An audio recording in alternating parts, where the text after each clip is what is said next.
My husband and I went back to school way later in life than what's the norm, especially my husband. He was 55 when he decided to drastically change his career path and went on to become a nurse at 59. In today's video, I'm not only going to give you the whole scoop of how we both did it simultaneously, but I'll be sharing tons of tips and resources that can help you or anyone else in your life achieve what you might think is an impossibility, which couldn't be further from the truth. I have a lot to cover, so if I were you, I'd grab pen and paper and let me get to it. First off, welcome back. And if you're new here, welcome to my channel, a place where I share my experiences, tips, resources, and always aim to inspire and motivate you. Okay, so we can all agree that life can be challenging at times, right? Now, add to that work, add to that family, particularly with small children, add to that finances, daily situations, unexpected events, etc., etc., etc. All those factors combined can be very overwhelming. But what would you say if I told you that to that you can add going back to school, no matter your age, and you'd come out on the other side not only alive, but proud of what you are capable of? Because you are capable of more than what you give yourself credit for. And my husband and I are both proof of that. Never in a million years would we have ever imagined that we would do what we did, and more so, how we did it. So I made sure to write a whole bunch of notes and bullet points because I feel that this video is very important and I did not want to miss anything of what I have in mind, of what I want to share with you. So first, let me explain what made my husband and I go back to school. I had been working at my job for close to 20 years when both my sister and my husband were laid off of their jobs in January of 2019. You know how businesses, they, come January after the year's over, they have a new budget and they start to restructure everything and they just want to save money. So my husband was laid off after about 4 to 5 years in his job, and my sister was in her job for about 8 years. What struck me the most was my sister's situation because she had been working at her job for about 8 years and she was in a supervisory position that she had been offered, I'm going to say 6 to 8 months prior to her being laid off. Not only that, she was laid off while she was on maternity leave. And you're probably wondering, how would they be able to get away with that?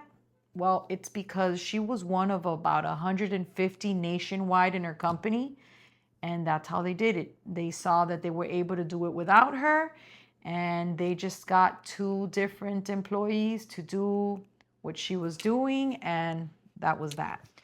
So this situation with both my sister and my husband opened my eyes to that this can happen to anybody. And it kind of planted a seed in my brain from January all the way to like April. Unconsciously, I did not know that I had that seed, but I was thinking about, goodness, this can happen to anybody. And during that time, my job was kind of going in a spiral, a downward spiral financially. And I did not know what could have happened with that company. I could have been laid off even if I was there 20 years. So I started thinking about it, and one day in April, I said, let me see if I can go back to what I was studying before, which was psychology. I was 3 classes short of getting a bachelor's in psychology. But statistics and I don't really get along, and I kind of dropped it. I dropped my schooling for what I thought was going to be a while, and that turned to be about 15 years or so. So I said, let me go back and check what exactly I need to get that bachelor's. And my idea was to just get the bachelor's and just tuck it in my pocket just in case something happened in my job. So when I went back and I looked at the curriculum for the bachelor's degree in the university that I was going to, I saw that I needed about 7 to 9 more classes to obtain my bachelor's, whereas years prior, about 15 years prior, I would have only needed 3. Not only that, before I needed only to take statistics 1 and 2. Now I needed statistics 1, 2, and 3. And I was not about to face statistics 3 when I was having problems with statistics 2. So during my research, I found that there were other degrees that the community college was offering, and one of them was an education. And I thought about it and I'm like, okay, I remember when I was just recently graduated high school, I had at the very least 6 or 7 friends that were studying to be teachers.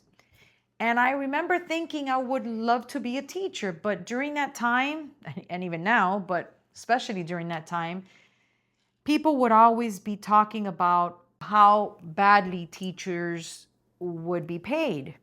So I just said, you know what, this is not for me. And that's how I went into psychology. But now I'm researching and I see education again. Now, as an older adult, I realize that it's not that teachers get paid bad money. It's that they don't get paid what they deserve, because teachers, they're not only working their regular hours, they're working when they're not at work. You know, your mind is going, you're planning, you're always working. That's why they say that teachers don't get what they should get. And that's why there's, scarcity in teachers. So I thought about this and I looked at the different careers. There was nursing, some other technical degree. Okay, so I thought about it for about a day and a half, and I didn't mention anything to my husband because I wanted to make sure that I wanted to do this, because if I told him, I knew that he would get on me if I didn't do it, because he's always insisted in, why don't you go back to school and finish your bachelor's? But I was comfortable in my job, and that's what happens. You get comfortable. And, you have seniority, you have a whole bunch of vacation time, sick time, and so you just get comfortable. So about a day and a half later that I was marinating the idea, I went up to my husband and I told him, listen, this is what I've been thinking. And I had been watching him for about 2 months, looking for a job and not finding what he was looking for. He was in the trucking business. He was a service advisor for years, and then he became a supervisor for another trucking business. And it's a small industry in our area. So I said, why don't you go back to school too?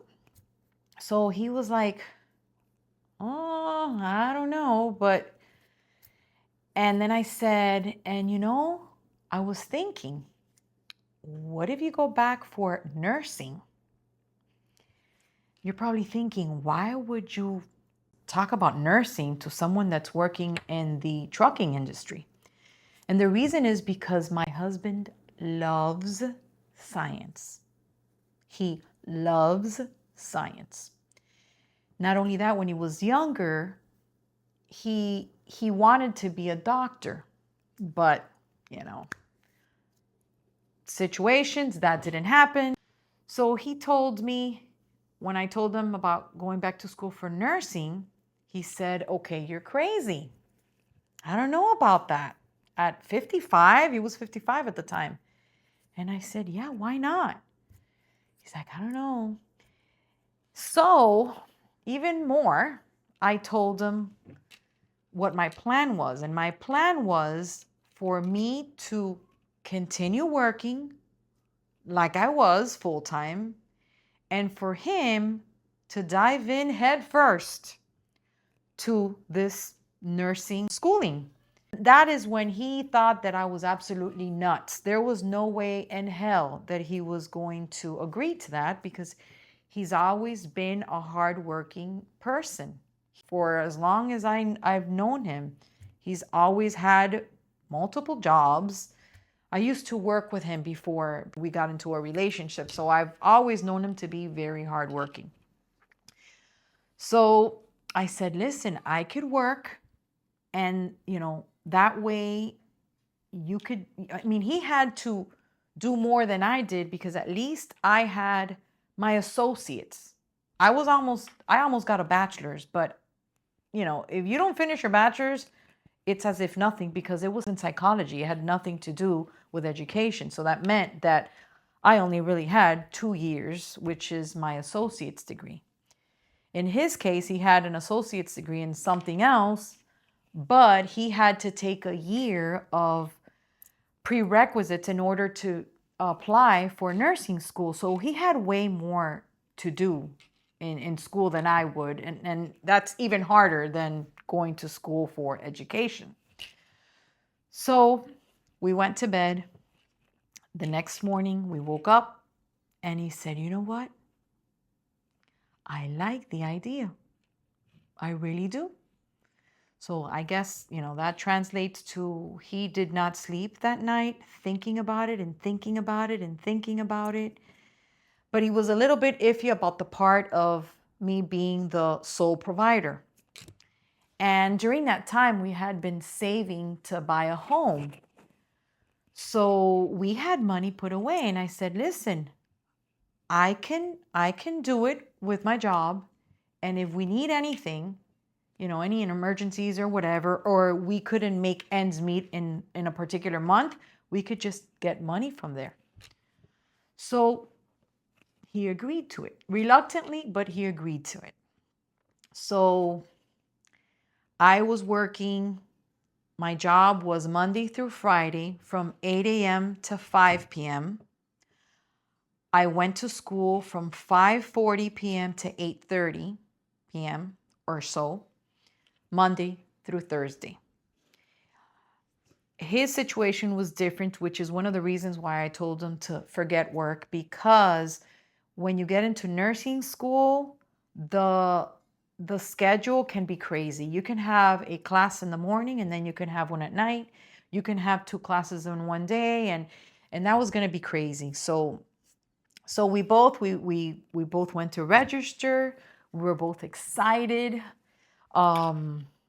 He did his thing. He took the prerequisites for a whole year.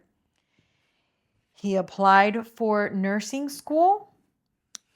And we were very nervous about that, because that particular nursing school is in our community college. And it's a very wanted school for students who want to become nurses, because it's cheaper than going to any other nursing school, at least here in South Florida or in Miami.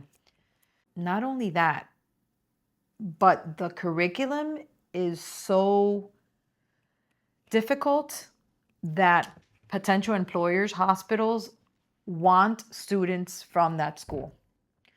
So he applied for it, and I don't remember, I think it was maybe a month later, and he got the letter and he was accepted.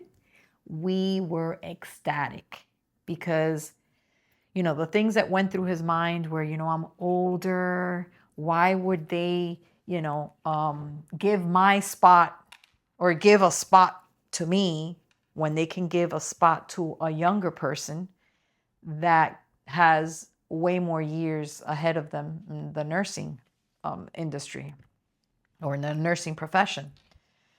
But you know what? They didn't care about it. They looked at his grades. He was getting straight A's. I mean, he was serious. With me, the same thing. I went to school. I was not going to put up with a B.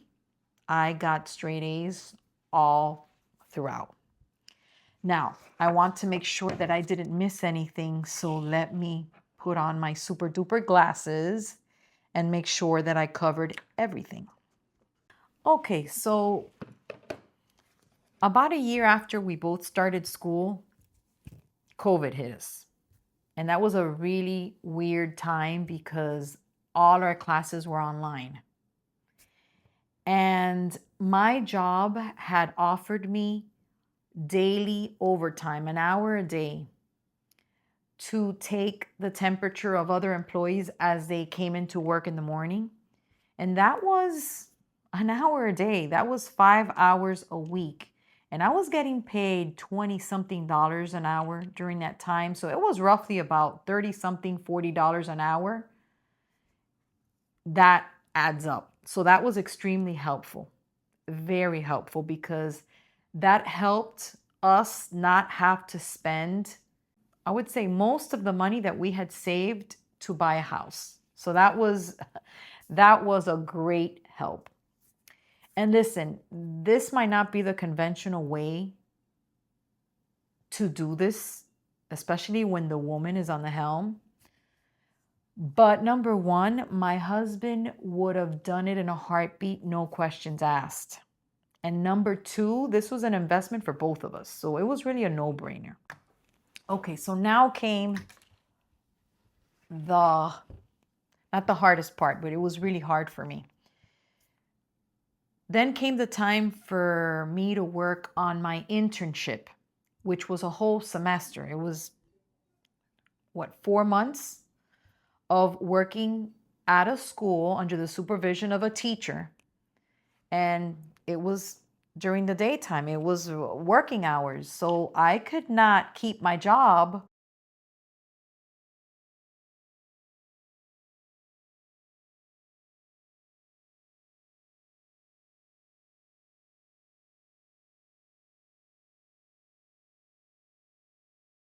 My job, I mean, I had been there for so long that was like my family. I had friends there. I knew my job, the ins and outs. I had great benefits. So it was pretty difficult for me. So I gave my month notice. I left in August. I started my internship and I was going to graduate in December.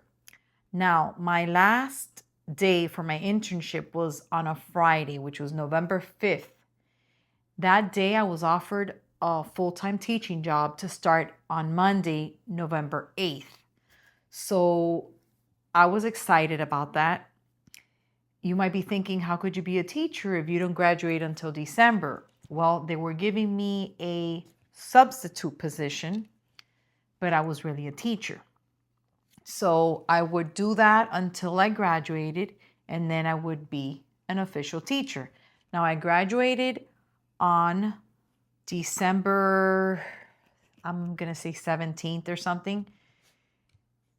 Winter recess came for the schools, and we won't be back until January. So once we came back, I was going to be an official teacher, and then I had to wait a month in order to get my benefits, which is what we were most interested in, given that we had no health insurance. So I was going to get insurance starting February 1st. Everything went as we thought it would. All stars aligned, and we lived happily ever after. Now, let's see if I'm missing something else before I move on. This is very important. When I quit my job, what I was most nervous about, aside from taking my foot off of a stable job, was the fact that my husband had been diagnosed with nocturnal seizures a couple years prior, and he was taking medication for it. So that was the most nerve-wracking part of it all. So I started researching. I was able to get him medication for 3 months in advance. And then I researched, okay, if we don't have insurance before your medication is gone, I researched how much it would be out of pocket if we had to go to his specialist. So how much it would be for a doctor's visit in order to get a prescription for his medication, and how much the medication would be out of pocket. I found out that either CVS or Walgreens or both, which is a pharmacy chain down here, I'm not sure if it's up north or in the west or anything, they have a program. It's kind of like a membership. You pay a certain amount, I think a year, and you're able to get medication without insurance, and you have a big chunk of it discounted. So I knew that that was plan B if we needed to go that route. But since I was hired when I thought I was going to be hired, and I got the benefits when I thought I was going to get the benefits, we did not need to go that route. My husband continued going to school. He graduated in December of 22. He took a couple months off so that he could study for the state exam, which was pretty difficult. And he was in a hurry to set up the test date and everything, because from April 1st on, there was going to be a new test, and he didn't want to take that new test because that was going to be an even harder test. So he scheduled it for sometime in March. He took it that first time, which if I'm telling you the first time, that means that there was a second time, right? At least. So he failed it that first time. So here he is having to wait another, I believe it was 45 days or so that they have to wait if they fail it so that they can take it again. So he took advantage of the time. He studied his butt off, and he took it a second time. Now, I don't know what you call this kind of test, but I think it has up to about 140 questions. If it stops, let's say at 75 or 85 questions, it could be one of two things. Either you were really good or you were really bad. If it got to closer to 140, that means the system can't figure out if you know your stuff or not. His stopped, I believe it was about 90. So he was a little nervous about that because it could go either way. It turns out that he passed it. So that was a very exciting time for both of us. Now, he had to wait for his school to tell the state that he had already graduated. That was going to take a month or two. He had to pass the test and all that good stuff. All that before he was able to apply for a job. Eventually, everything, all the paperwork was good to go, and he applied for this particular hospital. He got a job. Now, the way hospitals, at least down here, the way it works is that they have cohorts. So he went on his interview, I believe it was like May, but he could not start until the end of June, I believe, and that's when everyone in his cohort would start. All the new nurses would start on that day. So he's been working ever since, and that's been great. So I'm hoping I did not miss anything. My camera was not recording, and I think it's because the memory card I was using was not big enough to hold all my talking. So I'm trying to figure out if I missed anything or what was recorded and what wasn't. So if I do a voiceover later on, this is the reason why. So fast forward to today. we are both professionals in fields that have employee shortages globally, which means there's job stability, at least for the time being, right? So that's great peace of mind for us.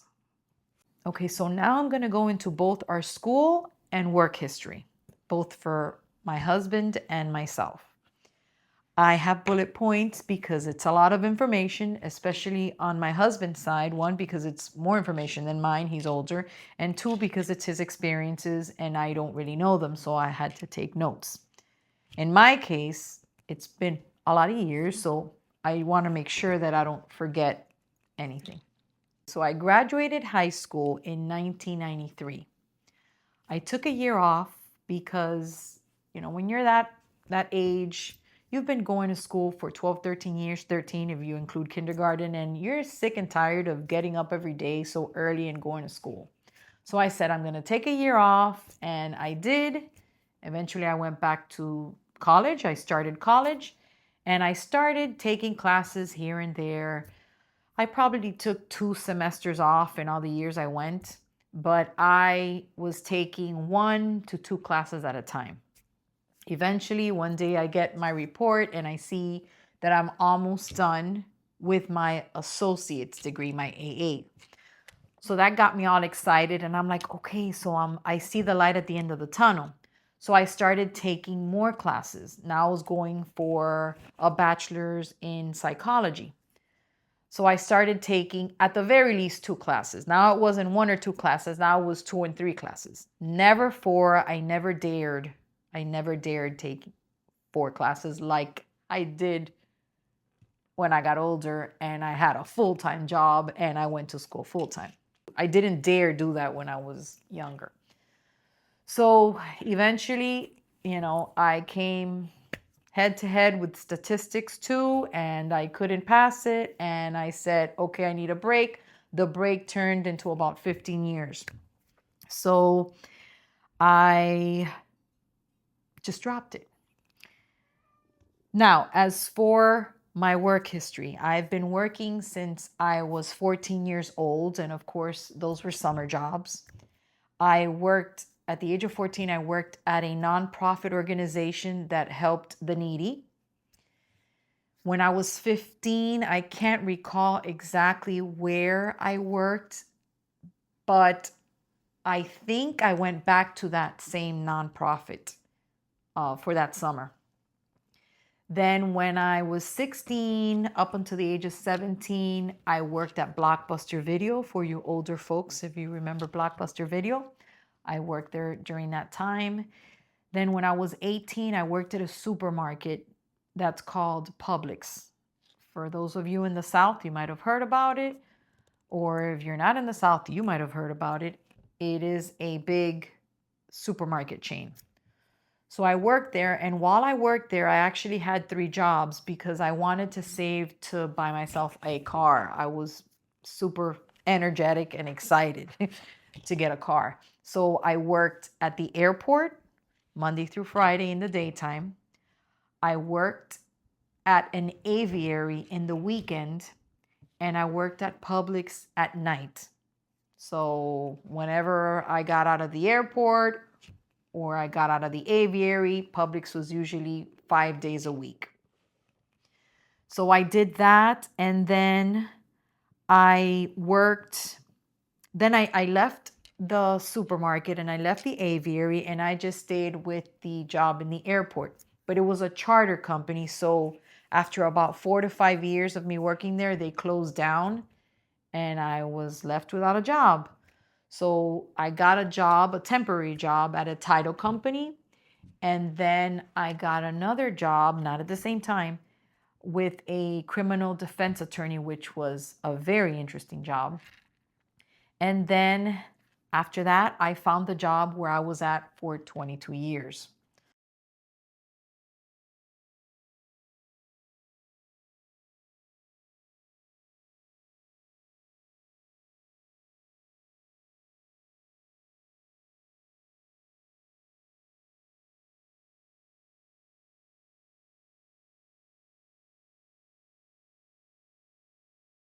After that, I became a teacher. Now, as a teacher, I did get a second job for a year and a half, and it was as a teacher teaching English to adults. I did that for a year and a half because we were saving to buy a house, and my husband didn't want me to because it was enough that I worked while we both went to school.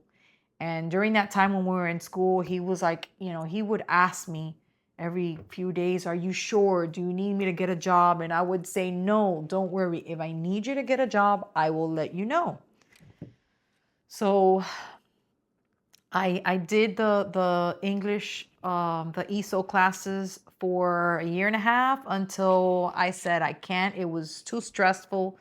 Not so much that job, but my daytime teaching job was more stressful. So I left that. And I was teaching at an elementary school, by the way, when I first became a teacher. And I am now at a middle school, which I absolutely love. Kids can be a little bit impossible sometimes, but I love my job. Okay, so now I'm gonna go on to my husband's school and work history. Now that I'm gonna have to read more directly from my bullet points. He graduated in 1981 from high school. He went to college aimlessly because he wasn't sure what he wanted to do, and eventually he let that go and he went to a technical school.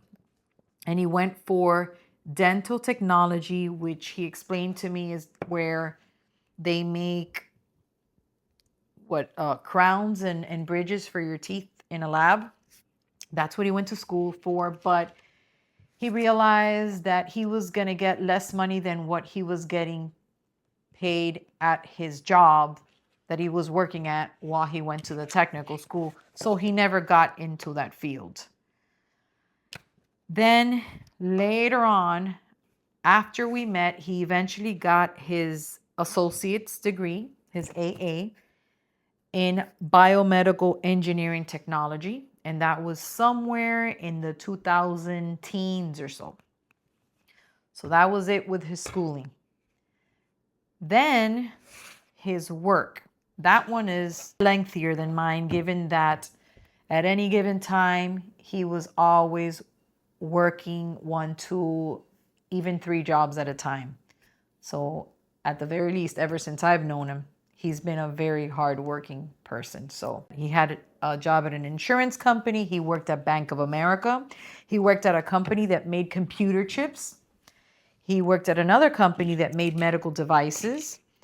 He worked at, this is the funniest one, he worked for a circus. He saw an ad in the paper that said they had a position for an advertisement agent. So he called. Long story short, he got the job. He was all excited. And he went to work on his first day with a nice collared shirt and a tie because he is an advertisement agent. It turns out that his job, which they hadn't really explained to him when he went on his interview, they gave him posters that was advertising the circus. And he had to plaster the town with these posters. He had to put them up in light posts in any businesses that they would allow him to post it there.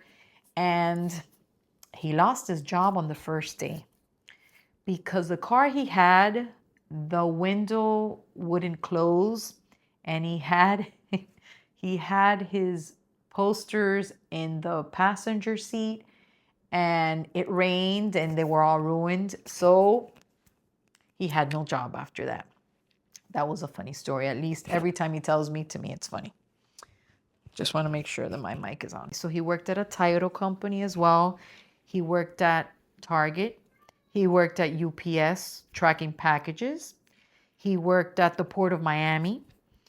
He worked at a lamp company in collections, but he said he was really bad at it because people would give him these sob stories that they couldn't pay because they didn't have enough to eat or whatever, and he would be a softie, and he's like, "Oh, don't worry about it." So he did not last there.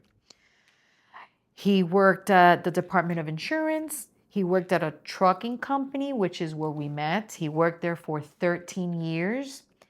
And after that, he worked for a couple more trucking companies. He was a service advisor, which is when you go to the dealer and take your car to be serviced, they're the ones that help you and tell you what you need and how much it'll be and all that good stuff, except he worked at a trucking company. So he did that, and eventually he got a supervisor position in the trucking company he was at the end. And he did that for about 5 years. And he was supervising the technicians that serviced the trucks. And that is it for his work history. Now I'm going to go into 5 steps that I feel you need to take in order to accomplish such a feat as going back to school, especially later on in life. So the first step is considering a change and deciding on it. You can be unhappy with your life overall. You can be unhappy with your job, with the pay. Maybe you feel that you always wanted to go to school and you never got a chance to. It could be anything that you feel unhappy and you know what, you've had enough and this is what you're going to do. And decide to do it and say, hey, like I did when I thought about it and I marinated on it and eventually I told my husband and this is a decision. I went and I registered and that was it. The next one is putting it out there, talking about it, making a plan. Like when I actually put it out there and told my husband about it, once I told him, I knew that I had to do it. First, because I'm a person of my word, and second, because I knew that if I didn't go through with it, he would be on me because he would always be telling me, when are you going back to school? When are you going back to school? So I knew that once I put it out there, that was it. And of course, you need to take into consideration the money, the time, everything that, comes into play. And making a plan means taking everything into account. How you're going to do it, the money. If you have kids, babysitting, you have to take everything into account before, of course, you make the plan. The third one is actually doing it. And that's self-explanatory, of course. You take it one day at a time. How do you get from A to B? How do you get from B to C? In my case, organization was key. When I'm telling you it was super important, not giving it the emphasis that it deserves. Given that I had a full-time job and I was going to school full-time, it was so important for me to be organized. I would get the syllabus from each course, and the syllabus that they would give you would be like close to 20 pages. All I needed from the syllabus is what assignments are due when and the description, instructions for each assignment. So I made a template that I made sure to put in my binder at the very beginning of each course, because I had one binder for all 4 classes every semester. And at the very beginning of every tab for every class, I had this template where I wrote the course, the teacher information in case I needed to contact them or whatever. And then I would have different lines and I would put assignment number 1, when it was due, blah, blah, blah. Furthermore, from the syllabus, I went through a lot to do this, but I wanted to make it easy on myself. I got each assignment and I would copy and paste it into a Word document, put an eye-friendly font. If it was short instructions, I would make the font bigger. I just wanted it clear. I just wanted one paper that had my assignment, what I had to do, when it was due. I would get each assignment and I would put it inside one of those manila folders. I think they're called manila folders, the ones that are like goldish. I would put everything that had to do with that assignment in that envelope. The instructions, anything I had worked on that had to do with the assignment, I would put it there. And then on the outside of the envelope with a big Sharpie, I would write the course code and when the assignment was due. So whenever I was working in any assignment, I will pull out that folder and I knew that that's all I needed to concentrate on because I just, that made it easy for me. And by the way, that to me was, I don't know, it was mental, I guess, where I would write all the assignments and when each one would be due, as soon as I finished one, I would put a big old check mark. And I remember there was another student that we are, till this day, we're friends. She would be sitting next to me and I would look at her and I would show her, look. And then she would go like this because I do the big check mark. And that to me was, thank God, every single assignment I would do that. That's my example of taking one day at a time, one assignment at a time, going from A to B to C to D. Just, you know what? That's the only way I was able to do it. The next step is ignoring the noise, usually the external noise. Ignore the comments, the criticism, the naysayers. Focus on your main goal and block everything out. This is the only way you're going to accomplish this. Sometimes the noise is not always external. Sometimes it can be internal. Sometimes you're the one putting things in your head. You can get in your own way. I remember my husband telling me, not that this got in his way, but he was aware of it. He would tell me that most of the time he was the oldest person in the room, including the teacher. There's been maybe 2 classes that the teacher was older, but not by that much. Another thing is that at first they would do study groups and he would always feel weird about it because he'd tell me, these kids are young. Some of them can be my kids. So he felt kind of creepy in a way, he felt like a creep, he would tell me.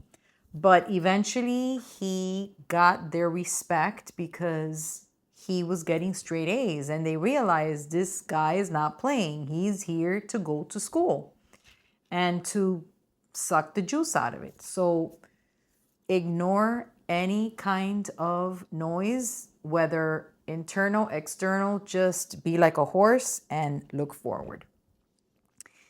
And the last one is enjoying the outcome. Be proud of what you have accomplished. You never thought you could do this and you did it. So just enjoy it. Okay, so now comes the how. How are you going to fund your school, fund your books? How are you going to get the books? How do you get these textbooks? And time. How do you get the time to accomplish this huge task, right? So for funding, the first one is applying for FAFSA, which is FAFSA. I'll put the name up here. It stands for Free Application for Federal Student Aid, which is basically federal financial aid. When you apply, it depends on your financial needs, what you qualify for. You could get loans, you can get grants, or you can get work study. All are based on your financial needs, by the way. Work study You can get a job at the campus where you're going, and it can cover all your tuition. You can get a work study job outside of the campus, and most of the time it doesn't cover all of your tuition, but those are the different types of funding that you can receive from FAFSA, and I'll put a link up here. The next one is scholarships, and it's also through FAFSA. You can just Google FAFSA scholarships, and it'll give you a link which will take you to their page in their website, which gives you all the information. Take advantage of scholarships.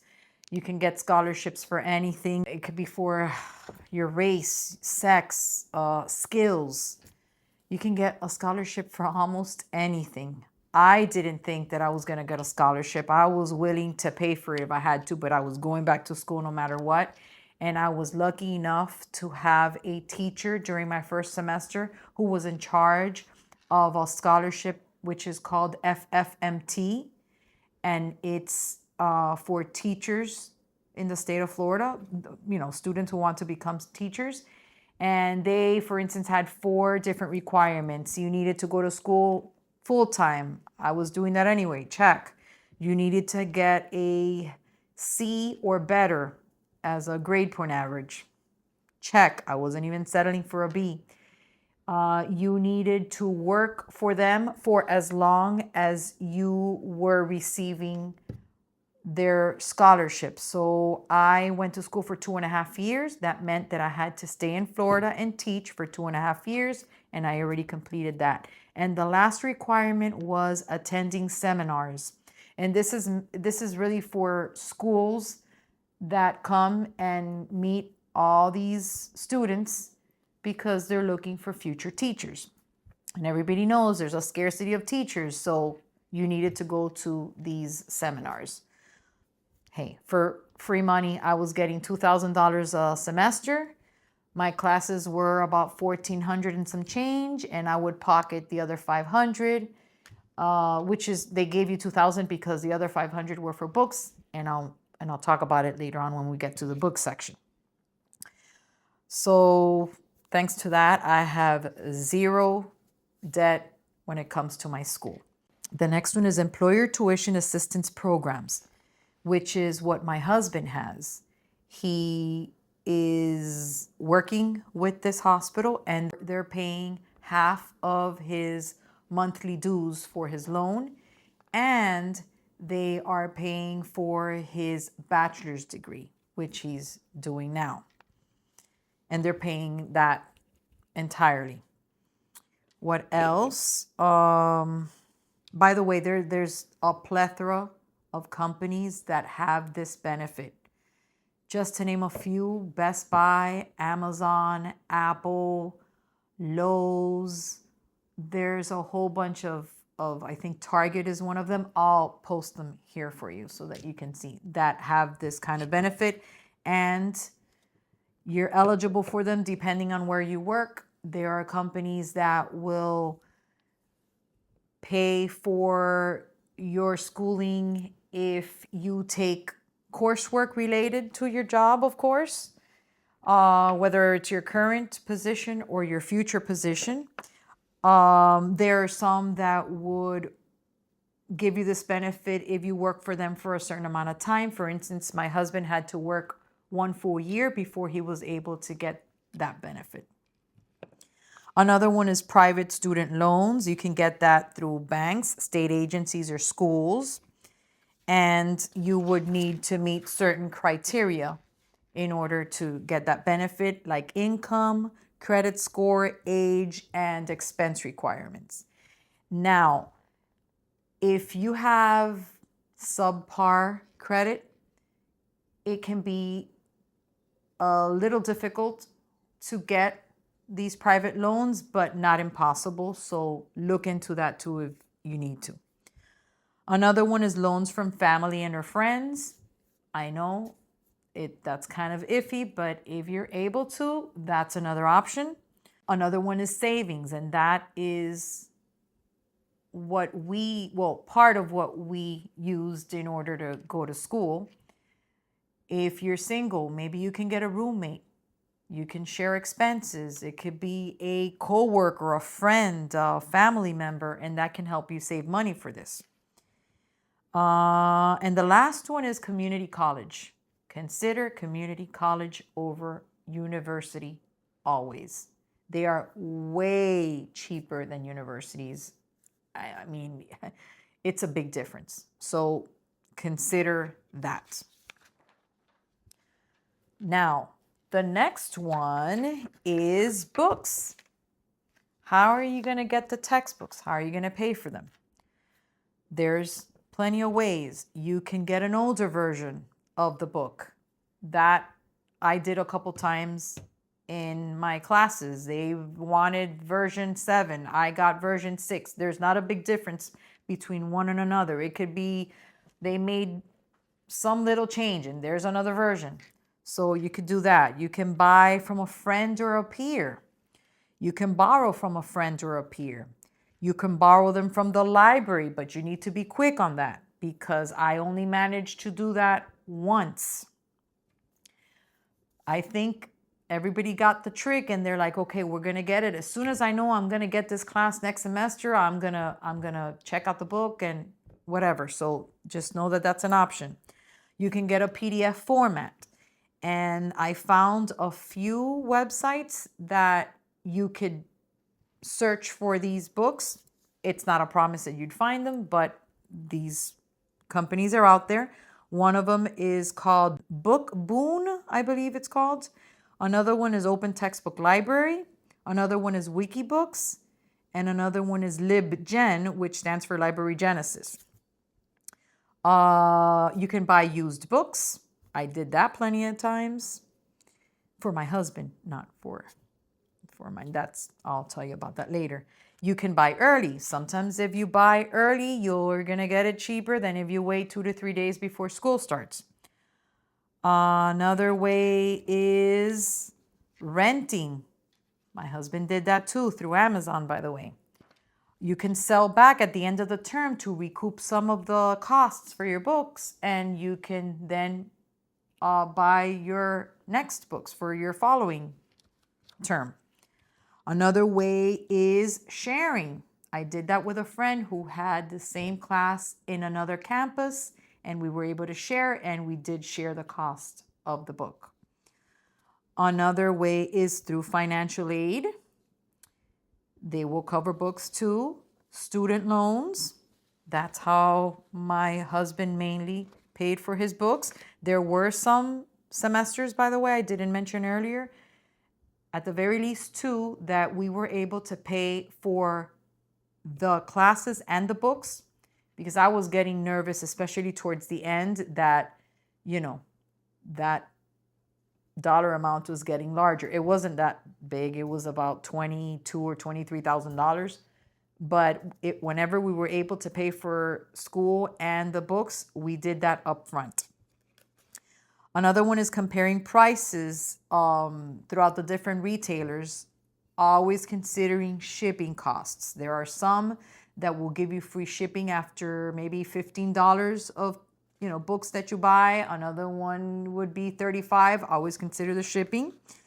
And the last one, which I left for the end, which is some advice, is never buy your books before you go to your first day of class. This happened to me and I learned quickly. The teachers, first off, you can find out what book you need for a class as soon as you register. You go to the school bookstore and they would tell you this is the book that you need for these classes. Sometimes you get to class and you don't even use the book, okay? The teachers have to tell you about the books because, of course, the school is trying to make more money. And I only did that for I think one or 2 semesters. And I realized that we never used the books. So that's how I was able to pocket those $500 extra from the $2,000 that I was getting from my scholarship.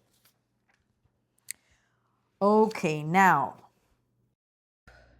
Hi guys, this is the behind the scenes me in editing mode. Unfortunately, this is a section that was not recorded when my camera unexpectedly stopped recording. So I need to do a quick voiceover for this section. This is under the how category. Remember, the how you're going to fund your school was the first one. The second one is textbooks. How will you fund those? Where can you buy them? How can you buy them? And now the third one is time. How can you find time to go to school? So the first few points are more work related. The first one is vacation time. I remember during my first semester, I had 2 classes that were in the morning. And I was like, how am I going to do this if I work? Well, I spoke to my boss and we got to an agreement that I can use vacation hours. So these classes were on the same day twice a week. So what I did is I used 4 hours every day. That was 8 hours a week that I used. And since it was the summer term, which is a shorter term, it was only a month and a half. At the end of all this, I only used 6 vacation days. That's an option. Another one would be, depending on the relationship you have with your employer, is using your sick time. Maybe they allow you to use sick time for this. I know they didn't allow me, but it depends on your relationship with your boss. Another one is working around your work schedule. So if you work in the morning, you work in the daytime, you go to school in the evenings, or vice versa. That's what I did. I worked in the daytime and I went to school at night. Another one can be, maybe your schedule is 9 a.m. to 5 p.m. You can talk to your boss and say, hey, can I work instead from 8 to 4? And that way you can leave earlier. Maybe your class starts at 4:30 or 5 and you can make it on time. Another thing you could do is no lunch. I did that quite often. There were times that I needed to do something with school, so I wouldn't take a lunch and I would leave earlier. So if you have an hour lunch, don't take your hour lunch. You leave an hour earlier. Or depending on your schedule, maybe you could do it, but instead you get to work an hour later if you work in the afternoon or the evenings. I mean, all these things, it doesn't hurt to ask. The last section is not necessarily work related, it's more family related. So if you have kids, for instance, a family support system can be very helpful. So if possible, you can ask a relative, your sister, your daughter, your brother, can you babysit my kids? Can you pick them up from school? Can you drop them off? If you have the possibility of having someone that can help you with this in your family, this can be of great help. Another one is a partner or spouse takes over the financial load, which is what my husband and I did. Another one is taking online classes, which is what my husband is doing currently. Since he's a nurse and he works 12-hour shifts, it's kind of impossible for him to be able to go to school in person, so he takes online classes. The next one is taking turns with your child's friends' parents, picking up the kids, dropping them off. Maybe your child's best friend's parents are your friends and you know them well and you trust them. You could have them pick up your kids, drop them off on, let's say, Tuesdays and Thursdays, the days that you probably have school. And maybe you can do the same for them the rest of the days, Monday, Wednesday, and Friday. Another one would be bartering with friends or neighbors. Hey, maybe you're a good cook, or maybe you just like cooking. You could have them babysit, pick up your kids, drop them off, and maybe you can cook for them a couple times a week. Another one would be taking care of your school business after your kids go to bed. There might be days or nights that you're going to go to sleep at midnight or even past that, but it's a sacrifice that, just remember, this is not permanent. This is temporary. I had to do that at times, and I don't have kids. I would get home from school at 9 something at night, take a shower, eat, and I had to do homework, go to bed, and I knew that I had to wake up early the next day, but it was a sacrifice. I kept my target in mind. And then the last one is working around your kids' school schedule. So your kids go to school in the daytime, that's when you go to school. So these are a few tips that I have thought of. If you have something in mind that I haven't thought of, maybe you can leave it in the comment section. Thank you for your patience, and you can continue viewing my video now.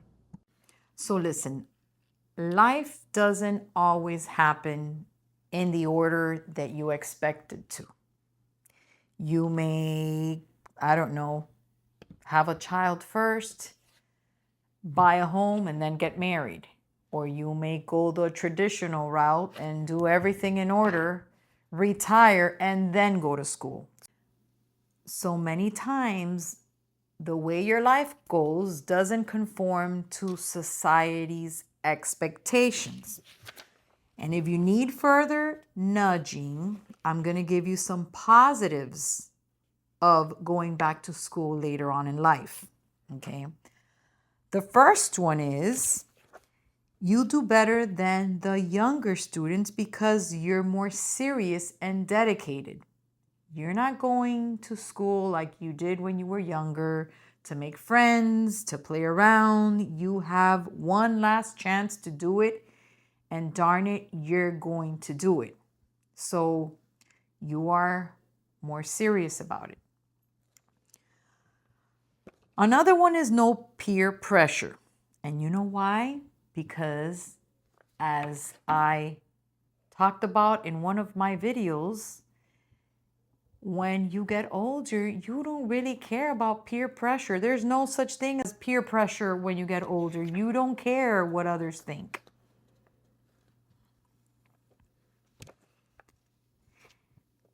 The next one is you set an example for everyone in your life, especially your kids. It could be grandchildren. Heck, it could be your great-grandchildren. Why not? You can set an example for them. In my husband's case, he's got 3 kids from his prior marriage, and they're like, wow, Dad, one of them is going to school. Like, she's like, you know what? If my dad can do it, I can do it. So you're setting an example for everyone around you. In my husband's case, it's funny because we joke about it every once in a while that he's had friends in school, way younger than him, that would tell him, I wish my parents did what you're doing, you know, and we would joke about it when we would be home. And I would tell him, you know what? I am sure you are the main topic in many dinner tables tonight.